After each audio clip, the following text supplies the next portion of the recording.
دین اسلام کو روشن کیا تو مخلوق کو اس روشنی میں اپنی منزل مقصود کا راستہ دیکھنا چاہیے تھا، اس سے فائدہ اٹھانا چاہیے تھا، لیکن انہوں نے اس کو فائدہ نہیں اٹھایا۔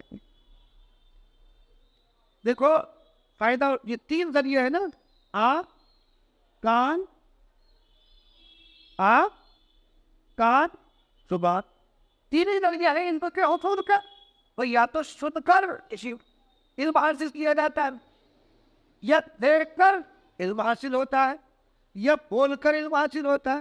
وہ آپ کو کوئی بات معلوم نہیں ہے تو آپ معلوم کر لو، پوچھ لو، اس کا علم حاصل کر لو، یا آپ چیزوں کو دیکھ کر پتہ چلتا ہے، وہاں چیزیں سن کر معلوم ہوتی۔ 3 ہی ذریعہ ہے علم کا حصول کے، یہ تینوں ہی انہوں نے خراب کر دی۔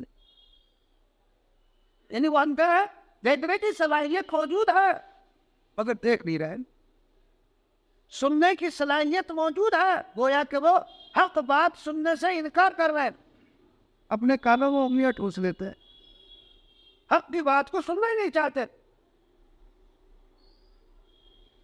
آپ دیکھو کہ وہ بات دیکھ رہے ہیں لیکن زبان سے حق کہہ نہیں سکتے، منہ میں بنے ہوئے حقیقت نہیں ہے۔ آپ نے دیکھا ہوگا میرے آپ موٹر سائیکل پہ جا رہے ہیں، ٹکر ہو جاتی ہے تو آپ کیا کرتے ہیں؟ دعویٰ نظر نہیں آ رہا، حالانکہ وہ ہوتا نہیں ہے، اس نے کام ایسا کیا کہ اللہ نے جب آنکھیں دی ہے، روشنی موجود ہے تو اس سے فائدہ آنا چاہیے تھا، لیکن وہ نہیں۔ تو ان کے کان بھی موجود ہے، آنکھیں بھی موجود ہے، زبان بھی موجود ہے، ظاہر بات ہے جب ان تینوں چیزوں کو جس مقصد کے لیے اللہ نے ان کو پیدا کیا، ان چیزوں کو بنایا، اگر آدمی ان چیزوں میں استعمال نہیں کر رہا تو اس کا مطلب یہ ہے تو ہے نہیں۔ تو پہلی مثال دی گئی کس کی؟ ان لوگوں کی جو پکے کافر تھے، زبان سے اسلام کا اظہار کرتے تھے۔ پہلی مثال کے ذریعے ان منافقین کے نفاق کو اللہ نے واضح کر دیا، یہ پہلی مثال۔ اب دوسری مثال کون سے؟ وہ منافقین جب حق کا نور دیکھتے ہیں تو اس کی طرف مائل ہوتے ہیں، اور جب اپنے مفادات پر سر پڑتی ہے تو ٹھہر جاتے ہیں۔ یہ میدان تو ہوتا ہے دل کا، اللہ نے اس مثال سے واضح کیا، او کصیب من السماء فیہ ظلمات ورعد وبرق۔ ان منافقوں سے مثال ایسی ہے جیسے بارش ہو آسمان کی طرف سے، اس میں اندھیری بھی ہو، رعد اور برق بھی ہو، یجعلون اصابعهم فی آذانهم من الصواعق حذر الموت۔ جو لوگ اس بارش میں چل رہے ہیں وہ ٹھوس لیتے ہیں اپنی انگلیاں اپنے کانوں میں تاک کے سوا، موت کے اندیشے سے۔ واللہ محیط بالکافرین، اللہ تبارک و تعالی احاطے میں لیے ہوئے ہیں کافروں کے۔ دوسری مثال اللہ تبارک و تعالی نے دی، دیکھو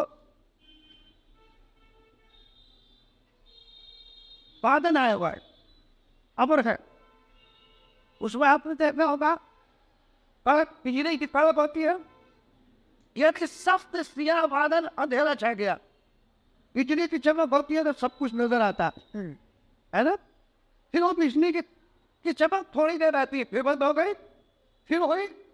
تین منافقین کا حال دوسرے قسم کا منافق ہے، پھر جب دیپ کی روشنی کو دیکھتا ہے تو اس کی روشنی میں چلنا شروع کرتے ہیں، اور جب مفاد پر اپنے جو ذاتی اغراض ہیں ان پر زد پڑتی ہے تو رک جاتے ہیں ادھر سے۔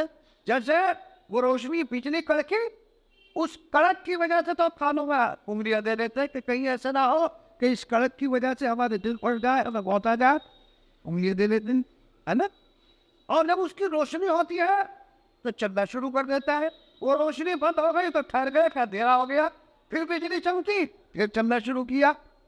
تو یہی حال منافقین کا ہے کہ حق کی روشنی ظاہر ہوتی ہے، نبی غریب صلی اللہ علیہ وسلم تصدیق لے کر آئے، اس کی حقانیت جب ان کے سامنے آتی ہے اور اس کا نور جب ان کے سامنے آتا ہے تو ادھر کو میدان ہوتا ہے، وہ بجلی چمکی، کچھ چلنا شروع کیا، بند ہو گئی، اندھیرا چھا گیا تو ٹھہر گئے۔ ایسے ہی حال ہے جب ذاتی مفادات پر صد پڑی تو جو میدان ہو رہا تھا رک گئے، یہ متردد، ادھر جائیں ادھر جائیں، کیا کرے؟ دونوں منافق اونچنے بچانے پر اللہ تبارک و تعالیٰ نے ان کے دفاع بتائے، ورنہ کہ ان کا حال یہ ہے یکاد البرق یفتح ابصارہم، برق کی حالت ہے، پیوے کی حالت ہے، معلوم ہوتا ہے کبھی ان کی بینائی اس میں بھی کلما اضاء لهم مشوا فیہ، جہاں ذرا ان کو بجلی کی چمک ہوئی تو اس کی روشنی میں چلنا شروع کیا، بجلی چمکے روشن ہو گیا سارا ماحول، چلنا شروع کیا۔ وَإِذَا أَظْلَمَ عَلَيْهِمْ قَامُوا، اور جب ان پر تاریکی ہوئی پھر کھڑے کے کھڑے رہ گئے، وہ بجلی بند ہوئی اس کی اندھیرا چھا گیا، پھر وہی ٹھہر گئے۔ یہی ہر ایک منافقین کا ہے کہ جب اسلام ان پر واضح ہوتا ہے اور اس کا نور ان کو دکھتا ہے، اسلام کا نور ان پر واضح ہوتا ہے تو ادھر میدان ہونا شروع ہو جاتا ہے، ادھر جو مفادات ان کے وابستہ ہے اس پر تو پڑتی نظر آتی ہے، یہ سوچتے ہیں کہ اگر ہم مسلمان ہو گئے تو جو ہمیں دنیاوی مفاد ان سے حاصل ہو رہا وہ ختم ہو جائے گا۔ حالانکہ یہ اس میں کود تھی کہ اگر وہ اسلام لے آئے تو اسلام لانے کے بعد اللہ تبارک و تعالیٰ پہلے بھی کفیل ہے بعد میں بھی کفیل ہے، جو اس کی ہاتھوں میں کمی نہیں ہے۔ خدا مطلب قدوس تو اچھی پکاتے ہے، روزی کیا ضروری ہے کہ اگر آدمی اسلام لے آئے گا تو بھوکا مر جائے گا، اس کو اللہ کی طرف سے رزق نہیں ملے گا، تو اس کی بھی دے گا، وعدہ تو اللہ نے کیا ہے، اس نے جو ذمہ داری ہمارے اوپر ڈالی ہے ہم اس کو نبھاتے رہے، اور جو ذمہ داری اس نے لی ہے اللہ تبارک و تعالیٰ تو رزق جو ہے وہ عطا کرے گا، یہ ذمہ داری اللہ نے لی ہے۔ مگر اب الٹا ہو گیا، ہمارے اوپر جو ذمہ داری ڈالی گئی تھی اس کو تو چھوڑ دیا۔ ہمارے اوپر ذمہ داری کیا تھی؟ ہم اللہ کی اطاعت فرما برداری، اس نے جو حکم دیا ہے اس کی فرما برداری کرے، اس کو تو چھوڑ دیا ہے۔ اور جس چیز کی ذمہ داری جس پہ اللہ نے لی تھی ہم اس کو پیچھے دوڑ پڑیں، ہم اس کے پیچھے دوڑ پڑا ہے، تو جیسا معاملہ تم رکھو گے اللہ کے ساتھ، اللہ تو ویسے ہی معاملہ کرے گی۔ اللہ تعالیٰ جو انسان اللہ سے مانگتا ہے، اپنی لا اللہ کی طرف لگائے رکھتا ہے تو اللہ اس کا کفیل بن جاتا ہے، اور جس کی توجہ اور جس کا دھیان کسی فرد پر کسی شخص پر ہو گیا کہ یہاں سے میری ضروریات پوری ہوگی تو اللہ تعالیٰ اس کو چھوڑ دیتے کہ اچھا تیرا اس پر یقین نہیں، اس پر اعتماد نہیں، چل تیری ضرورت ابھی پوری کر۔ اس لیے انسان کو اعتماد اور بھروسہ صرف اور صرف اللہ تبارک و تعالیٰ کی ذات پر رکھنا چاہیے۔ اللہ تبارک و تعالیٰ بھی تمام چیزوں کا کفیل ہے، بے شک۔ وَلَوْ شَاءَ اللَّهُ لَذَهَبَ بِسَمْعِهِمْ وَأَبْصَارِهِمْ، اور اگر اللہ تعالیٰ ارادہ کرتے تو ان کے روش و چشم بند کر لے، یعنی خداوند قدوس کو اس چیز پر قدرت ہے تو تمہاری کان کی جو سماعت ہے اس کو ختم کر دے، تم جو بول رہے ہو اس کو بھی ختم کر دے، تمہاری بصارت بھی ختم کر سکتا ہو اور تمہاری سماعت بھی ختم کر سکتا۔ اللہ اگر کسی کی بصارت کو ختم کر دے دنیا کی کوئی طاقت نہیں ہے وہ اس کی بصارت کو لوٹائے، کوئی مشینری ایسی نہیں ہے۔ جس کی سماعت کو اللہ تبارک و تعالیٰ ختم کر دے کوئی دنیا میں ایسا ڈاکٹر نہیں ہے جو اس کی سماعت کو لوٹا دو۔ اللہ تبارک و تعالیٰ چاہے تو اس کی بصارت بھی ختم کر دے، اس کی سماعت کو بھی ختم کر دے۔ اللہ تو ہر چیز پر قادر ہے، لیکن اس کے باوجود اللہ تبارک و تعالیٰ مجھے ساتھ ایسا نہیں کرنا، پھر بھی یہ نافرمانی کرنا، پھر بھی تو یعنی یہ جو سوچ رہے نا کان میں انگلی دے رہی یجعلون اصابعهم فی آذانہم من الصواعق حذر الموت، وہ جو بجلی کی کڑک ہوتی ہے نا تو کان میں انگلی دے دیتے ہیں، کیوں؟ من الصواعق حذر الموت، موت کے اندر کہ کہیں موت نہ آ جائے، تو کیا انگلی ٹھوسنے سے کانوں میں موت سے بچ جاؤ گے؟ اگر اللہ نے تمہاری بات لکھی ہوگی تو کیا موت نہیں ہے؟ کیا تمہیں کو یہ انگلیاں دینا کانوں میں کہ تمہیں یہ موت سے بچا سکتی ہے؟ نہیں، موت اگر لکھی اللہ نے پھر بھی آپ کرے یہ کانوں میں انگلیوں پہ بہنا تو موت سے بتا رہی ہے۔ بہرحال یہ تو حق بات کو سنتے نہیں، حق بات کو سنا چاہیے۔ نبی کریم صلی اللہ علیہ وسلم کو آیات پڑھ کر سناتے تھے تو اپنی کانوں میں انگلیاں ٹھوس لیتے تاکہ وہ خیر کی بات، وہ اللہ کے احکامات کی بات کان میں داخل نہ ہو جائے۔ کیا کہا جائے گا؟ گویا کہ بہرے تھے، یعنی سماعت موجود ہے اور اس سماعت کے باوجود انگلی ٹھوسنے تو گویا کہ ایسے ہو گئی جو تو بہنوں. حالانکہ جب تم اللہ تبارک و تعالیٰ کی بات کو سننے سے اعراض کر رہے ہو، اللہ اس بات پر بھی فاتح ہے کہ تمہاری سماعتی اس لیے کہ تم اس کی نافرمانی کر رہے ہو. لیکن خداوند قدوس کی رحیمی اور قریبی دیکھی ہے کہ اس نے سماعت بھی دے رکھی ہے، بصارت بھی دے رکھی ہے نا، زبان بھی بولنے کے لیے دے رکھی ہے. یہ تو اس کی قریبی کی بات ہے. نافرمانی کے باوجود تمام نعمتوں سے تو بیٹھا. حالانکہ ہونا تو یہ چاہیے کہ اللہ تبارک و تعالیٰ نے جو نعمتیں ہمیں دے رکھی ہے اس نعمتوں پر اس کا شکر ادا. صرف زبانی شکر نہیں، حقیقی شکریہ ہے کہ اس کی اطاعت و فرما برداری پر لے گیا. تو حکم جس وقت اللہ کی طرف سے متوجہ ہو ہم اس کو کرنے والے بن جائیں، یہ ہے حقیقی شکر. ایک آدمی زبان سے شکر کرتا ہے، اللہ لک کا شکر، اللہ لک کا الحمد لک کا شکر، اچھی بات ہے، یہ بھی فائدے سے خالی نہیں ہے. لیکن اصل حقیقی شکر جو ہے وہ عملی ہے. اور وہ کیا ہے؟ اللہ نے جو نعمتیں آپ کو دی ہے اس کا حقیقی شکریہ ہے کہ اللہ تبارک و تعالیٰ نے جو احکامات ہمارے دل میں ڈالے ہیں ہم اس کے تابع داری کرنے والے بن جائیں. اگر ہم اس کی تابع داری کر رہے ہیں تو حقیقتاً شکر ادا کر رہے ہیں.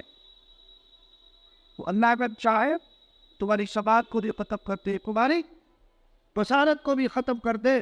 چنانچہ آپ نے دیکھا ہوگا اللہ نے اتنی بڑی نعمت انسان کو دے رکھی ہے کہ اگر وہ کروڑ روپیہ میں خرچ کرے تو یہ نعمت تمہیں حاصل نہیں ہو سکتی ہے. ہاں ذرا سا بینائی میں فرق آنا شروع ہو جائے انسان فوراً ڈاکٹر پر بھاگتا، ڈاکٹر سے کہتا ہے ڈاکٹر صاحب اتنے روپے خرچ ہو جائے مگر یہ میری بصارت لوٹ آئے. اب اس انسان کو قیمت معلوم ہو رہی اس نعمت ہے نا. اور یہ انسان کی ایک طبیعت پر خاصہ ہے. عربی میں بھی ایک مقولہ ہے، قدر نعمتی بعد الثواب. نعمت کی جو قدر ہوتی ہے نا اس کے ظاہر ہونے کے بعد ہوتی ہے. اللہ نے صحت دے رکھی ہے، جوانی ہے، ہر چیز جوان ہے، قدر نہیں ہے اس کو. لیکن جب اس میں ڈھلان شروع ہو گیا اور اس میں کمزوری آنی شروع ہو گئی اب اس کو قدر کو کیا ہو گیا، ہم نے تو بہت بڑی نعمت کو ضائع کر دیا. آپ کی بینائی جانے لگی تو اب قدر ہو رہی ہے. بس آج سماعت میں فرق آ گیا، ڈاکٹروں کے پاس بھاگا پھر رہا، کہیں بشیر لاکھوں لاکھ روپے کی لا کر کے لگا رہا سننے کے لیے. اللہ کی کتنی بڑی نعمت ہے. انسان اللہ کی اس لیے نعمت کا ادا کرے. خدا ان نے جو فری میں ہمیں جن نعمتوں سے نواز رکھا ہے آپ کروڑوں روپے بھی خرچ کر ان نعمتوں کو حاصل نہیں کر سکتے. تو اللہ کا کرم ہے پھر آپ کا تو اس نے وہ یہ ساری چیزیں فری میں دے رکھی. تو ہمیں ان نعمتوں کی قدر کرنی چاہیے. بہرحال تو ان منافقوں کا یہ حال ہے، یہ حق کی روشنی ان کو نظر آتی ہے، حق نظر آیا اور پھر بھی ادھر کو چل دیتے ہیں. اس لیے ان کو تو چاہیے تو یہ تھا کہ اللہ تبارک و تعالیٰ نے کتنی نعمتوں سے سرفراز کر رکھا ہے اس کی تابع داری نبی کریم صلی اللہ علیہ وسلم کی بات پر انہیں لبیک کہنا چاہیے تھا مگر انہوں نے نہیں کیا.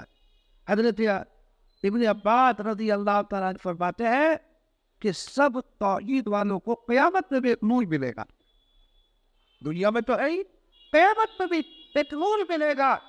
جب منافقوں پر نور پہنچ جائے گا تو جو موحد کر کر کہیں گے ربنا اتمم لنا نورنا، خدایا ہمارے نور کو پورا کر. معلوم ہوا کہ قیامت میں ان کا نور تو پہنچ جائے گا. مومنوں کا نور دیکھیں گے دور تک سینکڑوں میل دور تک کا نور، ایمان کا نور جو ہے وہ کیا ہوگا؟ پھیلا ہوا ہوگا. یہ منافقین دیکھیں گے کہ ہمارا نور تو ہے ہی نہیں. اس لیے کہ تمہارے جو کارنامے تھے جو دنیا میں جب کارنامے کر کے آئے ہو زیادہ تمہیں وہ نور اب ملنے والا میں. اب اگر تم حاصل بھی کرنا چاہو تو اس کا موقع ختم ہو گیا. بہرحال تو ہمیں بھی جو ہے ان نشانوں سے سبق حاصل کرنا. منافقین ظاہر بات ہے نبی کریم صلی اللہ علیہ وسلم کو تو بدری غریب معلوم ہو جانا، اللہ کی طرف سے اتنا ہو جاتا. نبی کریم صلی اللہ علیہ وسلم نے صحابہ کو بتلا دیا. اب ہمیں کیسے معلوم ہوگا کون منافق؟ کہ کیسے پتہ چلے گا کہ اپنی میں شرم کون منافق ہے؟ تو رسول اللہ صلی اللہ علیہ وسلم نے اس کی بھی علامت بیان بلند دی ہے کہ اب میں کون منافقین کی جو خصلت ہے، جو عادات، جو علامتیں روایات وہ بیان کی گئی ہے، وہ بیان فرما دی آپ نے فرمایا کہ جس وہ علامت ہے گویا کہ اس کے اندر نفاق کی علامت پائی جائے۔ چنانچہ بخاری کی روایت میں ہے نبی کریم صلی اللہ علیہ وسلم نے ارشاد فرمایا، حضرت ابو ہریرہ رضی اللہ تعالیٰ عنہ کی کیا فرمایا؟ علامت المنافق ثلاث اذا حدث كذب واذا وعد اخلف واذا اؤتمن خان۔ نبی کریم صلی اللہ علیہ وسلم فرمایا منافقین کی 3 علامتیں، اور مسلم شریف کی روایت میں 4 علامتیں۔ کیا علامتیں ہیں؟ کیسے پہچانے آپ؟ فرمایا اذا حدث كذب، جب بات کرے تو جھوٹ بولے۔ یہ کس کی علامت ہے؟ منافق کی۔ منافقین جھوٹے ہوتے، منافق جھوٹا بھائی ان کو جھوٹ دیں کہ دل میں تو کفر بھرا ہوا ہے اور زبان سے اسلام کا اظہار کر رہے ہیں، نہیں جھوٹ ہے، یہ دھوکہ ہے، فراڈ ہے کہ جھوٹ۔ یہ علامت آپا نے بیان فرمائی کس کی ہے؟ یہ منافقین کی۔ آج ہمارے معاشرے میں دیکھ لیں کتنے جھوٹے موجود ہیں، خاص طور سے جو تاجر طبقہ، خاص طور سے وہ تو عام جھوٹ ہمارے معاشرے میں ہو گیا، خاص طور سے جو تاجر طبقہ جھوٹ بولتا ہے کہ جس سامان اتنے کا آیا اتنے کا نہیں آیا، تو یہ بتانے کی ضرورت کیا ہے؟ وہ کتنے کے بھی آیا ہوگا اتنے کا چھٹی، اللہ کی قسم، اورات کی قسم، ایمان کی قسم، اس میں قسم ڈالا، یعنی جھوٹ بیان کر رہا اس میں قسم کھا رہا، دوا سے بننے کے نفر کی خاطر اپنی روزی کو خراب کر رہا ہے، اور اللہ کے نام کو کائے کے لیے استعمال کر رہا دنیا کے لیے نا، اور بھی جھوٹ بول کر، تو کیا اس پر لعنت نہیں ہوگی؟ کیا اس روزی میں برکت ہوگی؟ یہ علامت کس کی؟ منافق۔ اس علامت کیا بیان فرمائیں؟ اذا وعد اخلف، جب وعدہ کرے تو وعدہ خلاف۔ ہم اپنے معاشرے پر نظر ڈالیں، ہم کتنے وعدے دفعہ پر مال خرید لیا، کساب بنا پیسے میں ٹائم وہ پوچھتا بھی نہیں، گیا ختم، ہفتوں گزر گئے، مہینوں گزر گئے، سال گزر گئے، پیسے دینے کا نام نہیں لے رہا، وعدے پر وعدے کیے جا رہا ہے۔ یہ وعدہ خلافی کس کی علامت کی؟ منافق کی علامت ہے۔ یہ رسول اللہ صلی اللہ علیہ وسلم نے بیان فرمایا۔ ہم اس اپنے معاشرے میں دیکھ رہے کہ جھوٹ عام ہے، وعدہ خلافی عام ہے، وَإِذَا اؤْتُمِنَ خَانَ، جب امانت ٹھیک ہے تو خیانت۔ یہ کس کی علامت ہے؟ یہ منافق کی علامت۔ مومن جھوٹا نہیں ہوتا، مومن سچا ہوتا، مومن وعدے کا پابند ہوتا، مومن کے بعد جب امانت رکھی جاتی تو خیانت نہیں کرتا۔ یہ 3 چیزیں آج ہمارے معاشرے میں دیکھ لو، خود دیکھو آپ، جھوٹ عام ہے، وعدہ خلافی عام ہے، امانت میں خیانت عام۔ اور مسلم شریف کی روایت ہے وَإِذَا خَاصَمَ فَجَرَ، جب جھگڑا کرو تو گالیاں گلوچ پڑتا رہا۔ جب ہم لڑتے ہیں آپس میں تو ماں کی، بہن کی کتنی گالیاں بک ڈالتے ہیں ایک ساتھ میں، ہے نا؟ یہ منافق ہے، یہ مومن کی علامت نہیں۔ تو اب آپ دیکھیں ہمارے معاشرے میں منافقین کی علامتیں پائی جا رہی ہیں، پائی جا رہی ہیں، تو ایسی صورت میں ہم یہ چاہیں کہ اللہ کی قدرت آ جائے، اللہ کی مدد آ جائے۔ یہ کیسے آ جائے گی؟ اللہ کے احکامات کو تو چھوڑ میں جھوٹ ڈٹ کر بول رہے ہیں، ہم وعدہ خلافی ڈٹ کر ہوگا جی۔ ایسی صورت میں اللہ کی قدرت کیسے آ سکتی ہے؟ ہم اپنے آپ کو صحیح کرنے کے لیے تیار نہیں اور چاہتے ہیں کہ اللہ کی مدد آ جائے، کیسے نہیں؟ پہلے اپنے آپ کو صحیح کرنا، پہلے اپنے آپ کو تو صحیح کرنا۔ میری پڑھ رہا تھا ایک جگہ، بڑی اچھی بات ہے، جنرل دیا تو تھا، اس نے کہا کہ میں پورے ملک میں اسلام کو نافذ کرنا چاہتا ہوں۔ تو انہوں نے پوچھا کہ بھائی پورے ملک کا جو مربع میٹر ہے وہ کتنا ہے؟ کرنے کا اتنا ہے۔ میں کو پوچھا آپ کی لمبائی چوڑائی کتنی ہے؟ 6 فٹ 6 انچ۔ تو انہوں نے بڑی اچھی بات کی کہ پہلے نظام اپنے آپ اپنی ذات پر قائم کرو، 6 فٹ پر اسلامی نظام اس 6 فٹ پر قائم کرو، جب تم اپنے کام کر لو گے پورے ملک پہ نظام قائم کرے۔ ہم میں سے ہر آدمی اسلام کو اپنے ذات پر نافذ کر لے تو اسلام تو پورے معاشرے کو بہت کھا جائے گا. دیکھو یاد رکھو، میں نے بار بار یہ بات ہے، نظام قانون کبھی کسی قوم کی اصلاح نہیں کر سکتا جب تک اس قانون کی پشت پر اللہ کا خوف نہ. آپ آئے دن ہر دن قانون بناتے رہو، قانون بھی بہت بن رہا ہے، اس لیے پولیس چوکیاں بھی ہے، اس کی نگران بھی بہت بڑھ، ہر روز ایک سے ایک چیزیں سامنے آ رہی ہیں، لیکن آپ فساد اور فتنہ دیکھیں گے کیا پڑھنے کو یہ کفور ہے. فتنہ اور فساد بڑھے گا، جتنے قانون بنا لو، کتنی چوکیاں بنا لو، تو اس قانون کو چلانے والے بھی تو کوئی ہوں گے. جب اس قانون کو چلانے والا ہی چور ہو تو قانون کبھی نافذ نہیں ہو سکتا.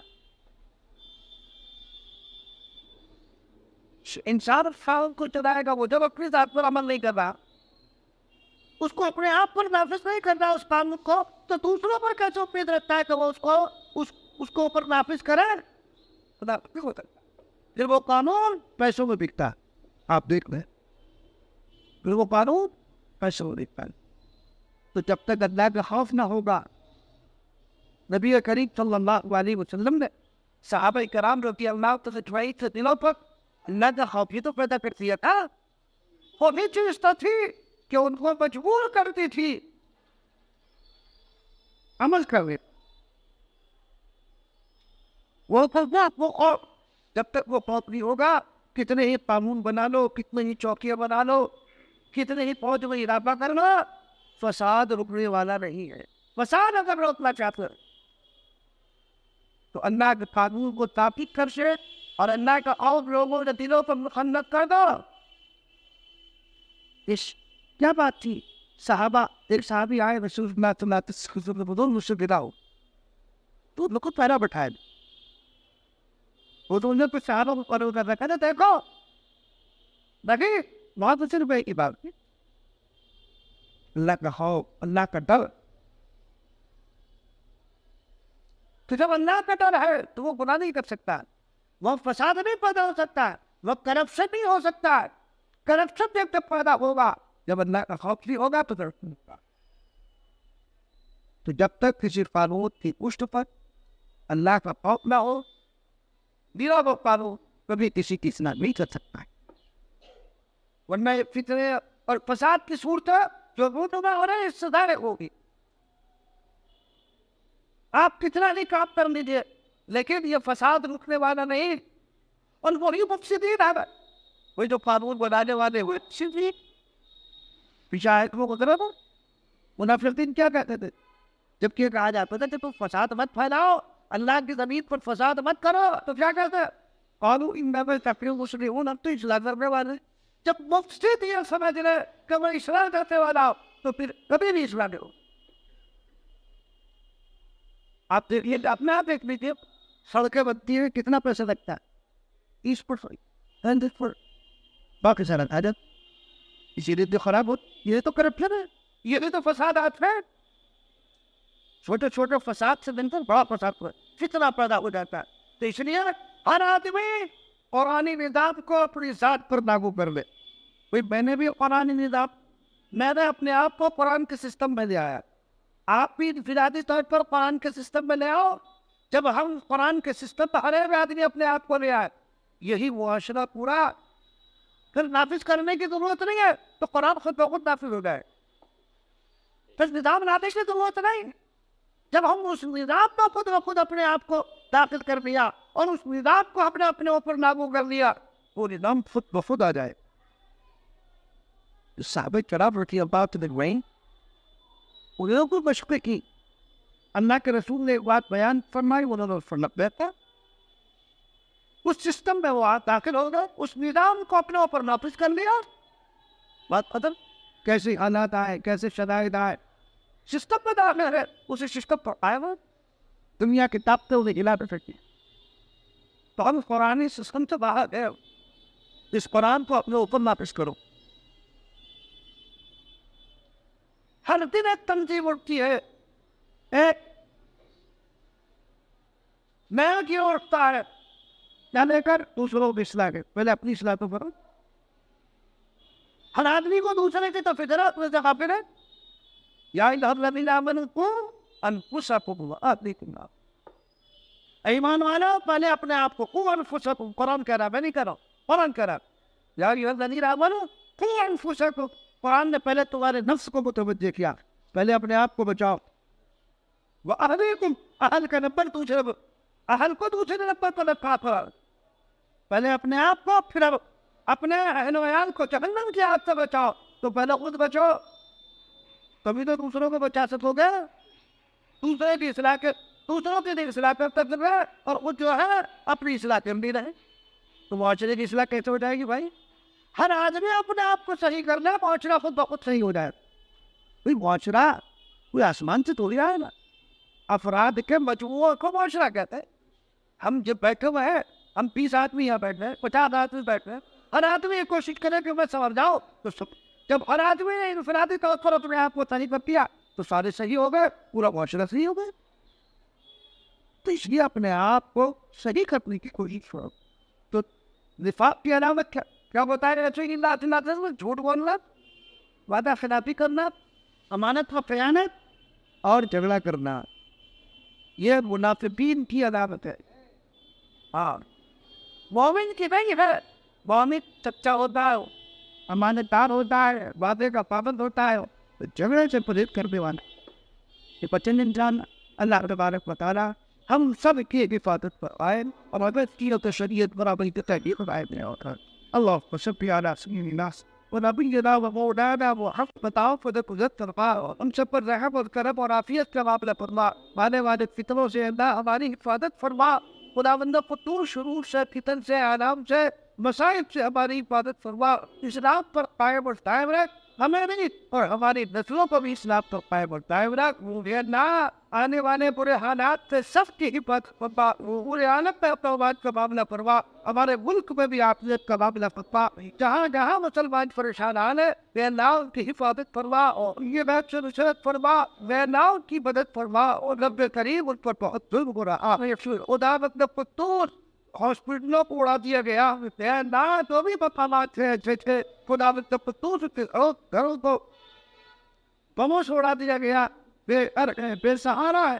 کتنے لوگ جام شہادت نوش فرما چکے ہیں، کتنے بچے اللہ تعالیٰ ہو رہے ہیں، خدا بندہ پتور ان کی مدد فرما، ان کی حفاظت فرما، اللہ کو اپنی شان تو دنیا سے جا چکے بدلا عطا فرما، اور ہر قسم کے خیر سے والا بات فرما، اور ہر قسم کے شر سے ہم سب کی حفاظت فرما۔ یہاں پر جتنے لوگ موجود ہیں، دلوں میں جو جائز مقاصد ہے، آپ علیم اور خبیر ہے، ہر ایک جائز مقصد میں کامیابی عطا فرما، ہر قسم کے آنے والے فتنوں سے ہماری اور ہماری نسلوں کی حفاظت فرما، جب تک جتنا رسول بات پر قائم اور قائم رہ، جب وقت آئے تو بات بھائی بات پر اور ایمان پر خاص نصیب فرما، ایمان پر خاص پر نصیب فرما، طبیعت غریب حق اللہ والے قسم میں لقائے کی دعائیں مانی، ان میں ہمارا حصہ آئے، وطن شروع سے پنا چاہیے، اپنی پنا چاہتے ان تمام سے ہماری حفاظت فرما، ہر خیر سے مالا عن فرما، ہر شخص سے حفاظت فرما، اور ان دعاؤں کو میں اپنے فضل و کرم سے فرما کی توفیق عنایت فرمائے۔